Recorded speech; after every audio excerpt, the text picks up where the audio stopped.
ការគាំទ្រផលិតផលខ្មែរហ្នឹងគឺជួយទៅដល់វត្តជាតិនិងសេដ្ឋកិច្ចជាតិដែរទេចា៎ពាក់ព័ន្ធជាមួយនឹងការគាំទ្រផលិតផលជាតិណាបើន័យថាផលិតផលខ្មែរយើងគឺ100%ណាពិតជាលើកស្ទួយមុខមាត់និងសេដ្ឋកិច្ចជាតិខ្លាំងបំផុតដោយសារអីអឺចរន្តសេដ្ឋកិច្ចវាវិលនៅក្នុងស្រុកយើងនៅក្នុងប្រចាទេសយើងបានគេថាលំហូរសេដ្ឋកិច្ចណា cash flow ហ្នឹងគឺវាសំខាន់វាទៅហូរដើម្បីឲ្យសេដ្ឋកិច្ចនឹងវាដើរបានខ្ញុំលើកឧទាហរណ៍មួយថាបើសិនជាប្រជាពលរដ្ឋខ្មែរយើងគាត់ងាកមកគាំទ្រផលិតផលដែលផលិតនៅក្នុងស្រុកណាដែលជាផលិតផលរបស់ខ្មែរយើងហ្នឹងខ្ញុំលើកឧទាហរណ៍ថាដូចជាសិប្បកម្មមួយចុះដែលមានខ្នាតបានទំហំខ្នាតមធ្យមណា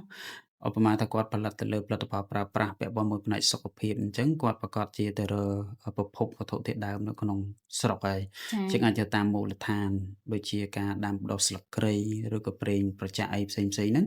វានឹងវិភាគ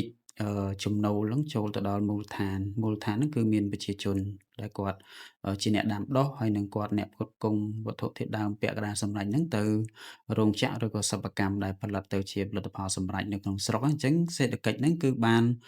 រុញទៅដល់មូលដ្ឋានដែលធ្វើឲ្យអ្នកមូលដ្ឋានហ្នឹងគាត់មានសេដ្ឋកិច្ចបានន័យថាមានលុយនៅក្នុងដៃណាចាអាចចាយវាយអាច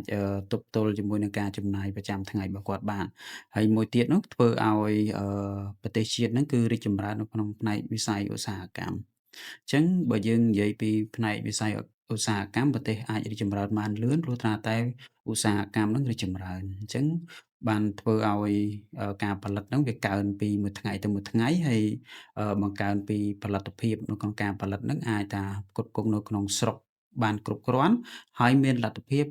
នៅក្នុងការដែលនាំចេញទៅបរទេសផងដែរចាកសិករគិតសុខភាពជាចម្បង